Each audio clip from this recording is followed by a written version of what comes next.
tudo bem com você? Graça e paz. Hoje eu vou começar a minha exposição na carta de Pedro, na segunda carta. E a segunda carta de Pedro, ela é pequena, tem apenas 3 capítulos, mas a mensagem que Pedro traz para nós, ela é riquíssima e muito atual. O capítulo 1 da sua carta, Pedro ele fala do versículo 1 aqui até o 4, a vida cristã, ou a vida com Cristo, ela começa com a fé. Depois do versículo 5 ao 7, a fé ela redunda em crescimento espiritual. Então, a fé ela tem uma consequência.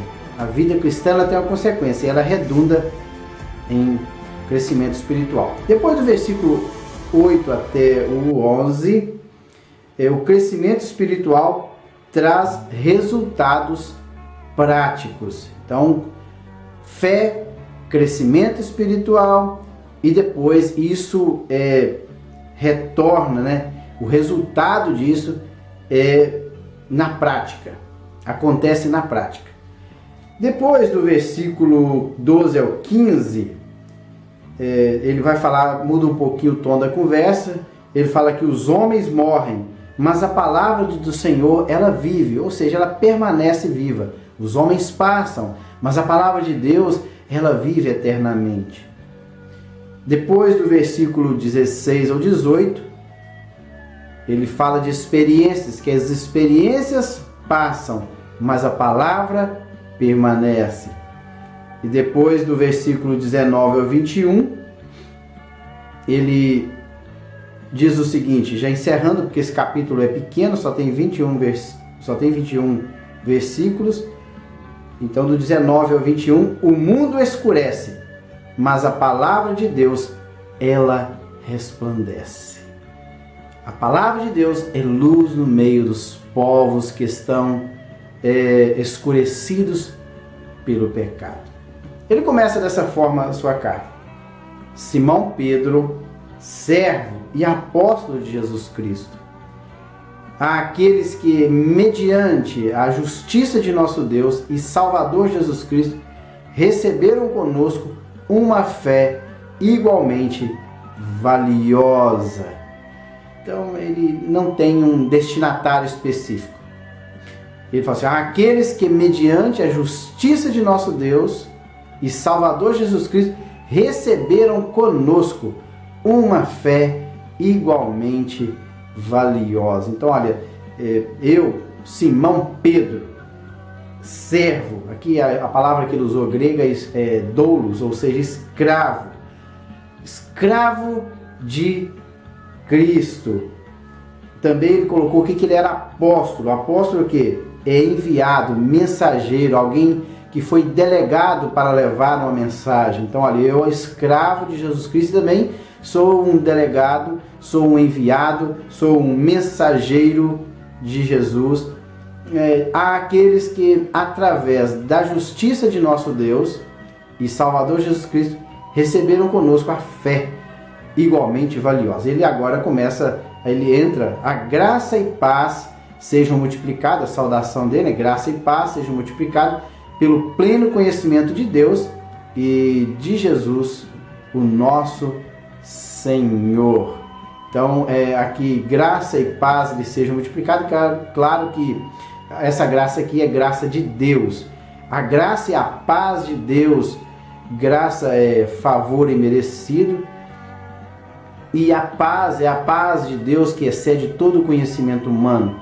Sejam multiplicados pelo pleno ou pelo total conhecimento de Deus. Então, nós só conseguimos ter isso através do pleno ou total conhecimento de Deus e também do Senhor Jesus, nosso Senhor. Ele é o nosso eterno Senhor.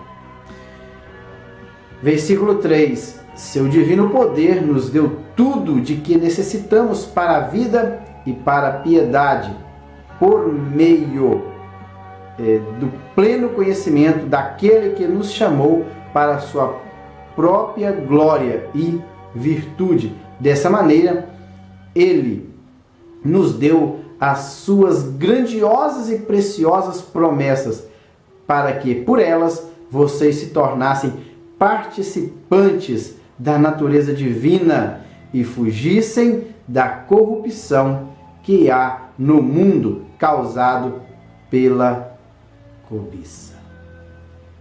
Cobiça aqui é desejo pecaminoso. Ele fala de corrupção, né? Corrupção aqui é apodrecimento.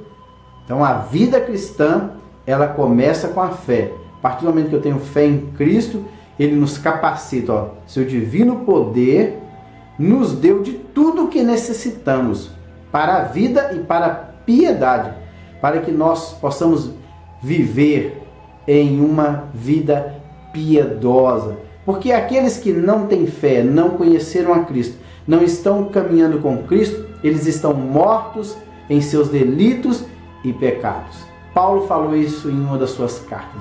Estão mortos para Deus, são inimigos de Deus.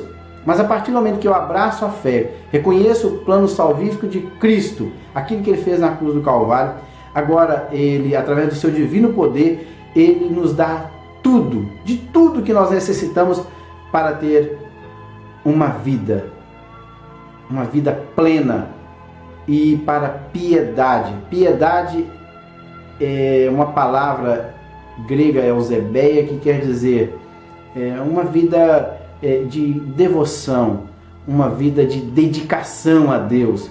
Temos que ter essa vida de dedicação a Deus. Por isso que fala aqui de tudo que nós necessitamos para a vida e para a piedade. E somente nós alcançamos, e volto a repetir novamente aqui com relação ao conhecimento, somente alcançamos através do quê? Do conhecimento daquele que nos chamou. Então esqueça, se você não procura ler a palavra de Deus, jamais você vai alcançar o conhecimento de uma vida plena com Cristo. Uma vida de piedade. Então, por meio, através de quê? Do pleno conhecimento daquele que nos chamou. Quem é que nos chamou? Foi Deus. Para quê? Para a sua glória. Deus não precisava de nós, não precisa de nós, mas é a sua glória. É para a sua glória que Ele nos chama. Eu não consigo entender isso. E se eu conseguisse entender, eu não seria eu, seria Deus. Quem sou eu? Mas Ele fez tudo isso para a sua glória. Fala glória e virtude. Dessa maneira, Ele nos deu suas grandiosas e preciosas promessas. Ele também nos deu promessas. Promessa de salvação, promessa de vida plena aqui neste mundo.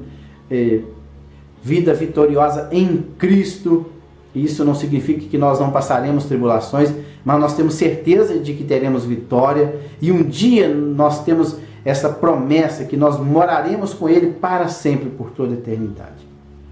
Para que por eles vocês se tornassem participantes da natureza divina. Então, aqui na terra, eu já começo a participar da natureza divina, antes mesmo de entrar ali na glória. Por quê? Antes eu estava morto para Deus e agora eu estou vivo, porque o Espírito dele habita em mim. Então agora eu sou regenerado, porque o homem no jardim do Éden, quando ele pecou, ele foi degenerado. E agora nós somos regenerados através da pessoa do Espírito Santo. E nós já começamos a participar dessa natureza divina.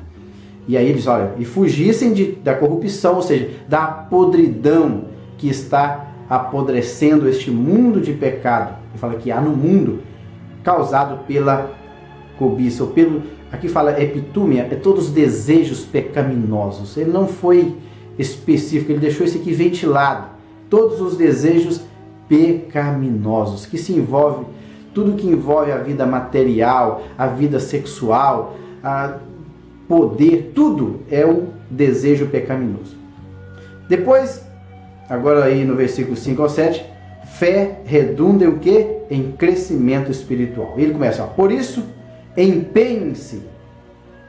Então, por isso vocês têm que empenhar para acrescentar, é uma busca constante, é um empenho, eu tenho que me empenhar nisso para o meu crescimento.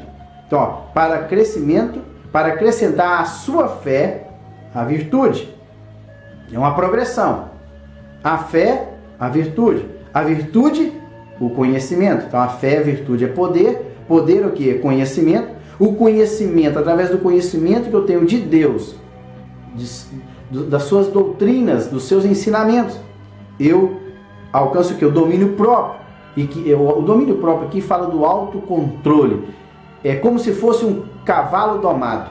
Ele tem muita força, mas com um simples freio e uma corda, o seu dono o domina. Seria mais ou menos isso. Domínio próprio ou controle. A pessoa se autocontrolar. Ao domínio próprio, a perseverança. E quando eu me controlo, eu sou capaz de me perseverar. A perseverança, então quando eu persevero, eu mantenho, eu vou à piedade. E a piedade, a fraternidade. Veja que é uma progressão, hein? Piedade, eu já disse que é devoção. É devoção, é dedicação a Deus. E quando eu me dedico, quando eu sou devoto ao Senhor, não religiosidade, mas uma devoção, uma dedicação por amor. Então eu alcanço o que é a fraternidade. A fraternidade aqui é o amor para com o meu próximo. E depois ele fala fraternidade. E a fraternidade, o amor. O amor aqui fala do amor ágape. É o amor sacrificial. É o amor que eu dou sem interesse de receber em troca. O amor fraternal é o amor que me capacita a ajudar o meu próximo. E o amor ágape é o amor que o Senhor coloca em meu coração, em que eu dou a minha vida pelo meu próximo. E portanto aí ele encerra a fé redunda em crescimento espiritual. Do versículo 8 ao 11, o crescimento espiritual traz o que? Resultados práticos. Então, agora vamos para a prática.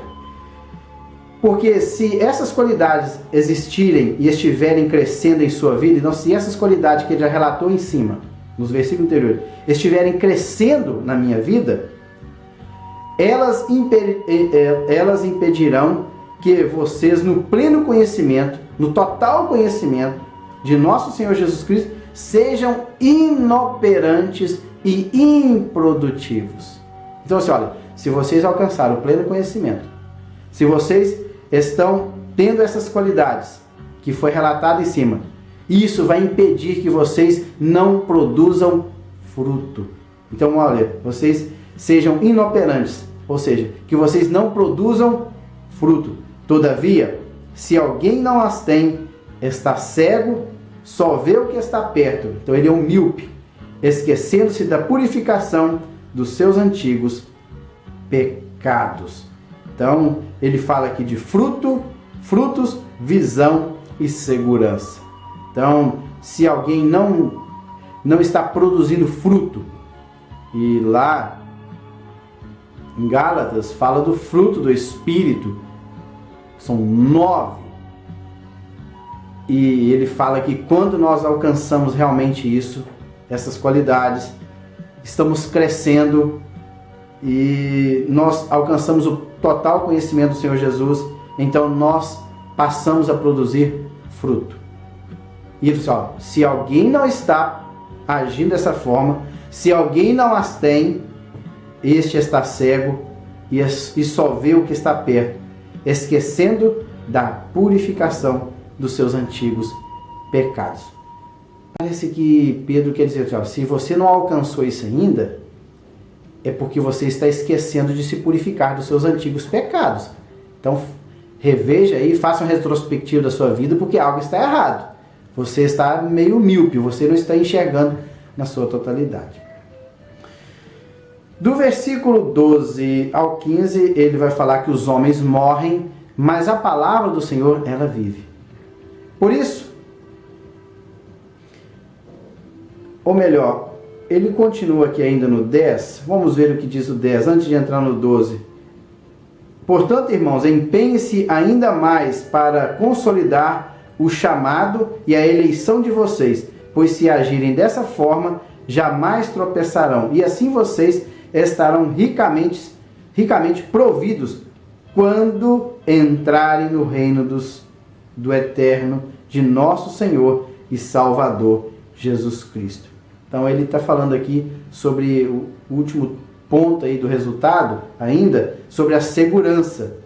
Então, quando mais eu empenho em consolidar este chamado, eu fui chamado por Deus, e a eleição, porque eu fui eleito em Cristo Jesus, pois se agirem dessa forma, vocês o quê? Se vocês, nesse pleno conhecimento, empenhando dessa forma em consolidar o seu chamado e a sua eleição, agindo dessa forma, vocês jamais vão tropeçar, vocês jamais vão cair, e assim, desta forma, vocês estarão ricamente providos, nós seremos provedores quando entrarmos o que? No reino eterno de nosso Senhor Jesus Cristo.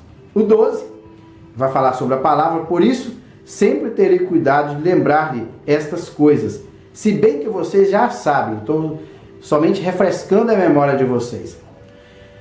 Se bem que vocês já sabem e estão solidamente firmados na verdade que receberam, considero importante, enquanto estiver no tabernáculo deste corpo, despertar a memória de vocês, porque sei que em breve deixarei este tabernáculo, como nosso Senhor Jesus Cristo já me revelou. Eu me empenharei para que também, depois da minha partida, vocês sejam sempre capazes de lembrar destas coisas. Então, Pedro, ele registra a sua palavra e ele refresca a memória das pessoas que vão receber a sua carta, e ele fala assim, olha, eu sei que muito em breve eu vou deixar este tabernáculo, porque o Senhor Jesus, ele já me alertou que a forma como eu vou deixar esse tabernáculo, lá em João, no capítulo 21, versículo 19, Jesus, ele começa a mostrar para Pedro como seria a sua morte. Diz que eles levariam ele para um lugar que ele não desejaria ir. E pela tradição, Pedro foi crucificado de cabeça para baixo. Ele falou, quando eu deixar esse tabernáculo aqui ele estava falando do seu corpo, quando eu deixar esse tabernáculo, ele diz aqui que, como o Senhor Jesus Cristo já me revelou, está lá em João 21, 19, e ele falou assim, eu me empenharei para que também depois da minha partida, vocês sejam sempre capazes de lembrar destas coisas, porque ele estaria deixando escrito as suas palavras. Por isso que os homens morrem, Pedro morreria, mas a sua palavra, a palavra viva de Deus, falada por seu intermédio, ela permaneceria. Outra coisa que ele fala aqui, a partir do 16, que as experiências passam, mas a palavra permanece. De fato, não seguimos fábulas engenhosamente inventadas quando lhes falamos a respeito do poder e da vinda de nosso Senhor Jesus Cristo. Ao contrário, nós somos testemunhas oculares da sua majestade. Ele recebeu honra e glória da parte de Deus Pai, quando da suprema glória lhe foi dirigida a voz, que disse, este é meu Filho amado, em quem me agrado. Nós mesmos ouvimos a sua voz vinda dos céus, quando estávamos com ele no Monte Santo. Pedro está dizendo assim, olha, eu tive uma experiência com Deus. Eu sei que a experiência passa, mas a palavra de Deus permanece para sempre. Olha, eu tive uma experiência. Isso aqui não é fábula, não é uma lenda, não é uma historinha inventada que eu estou dizendo para vocês. Pedro, eu vi com os meus próprios olhos, eu vi o poder da divindade do nosso Senhor Jesus Cristo. E ele fala, ele relata o fato extraordinário que ele contemplou, ele e Tiago e João, então os três, Pedro, Tiago e João, lá em Lucas 9:35, está relatando o momento da transfiguração. Olha, eu vi com os meus olhos o poder da divindade de nosso Senhor Jesus Cristo. E olha, é o contrário, eu não estou inventando isso. Nós fomos testemunha, coloca aqui no plural, porque foi ele, Tiago e João que viram, que contemplaram essa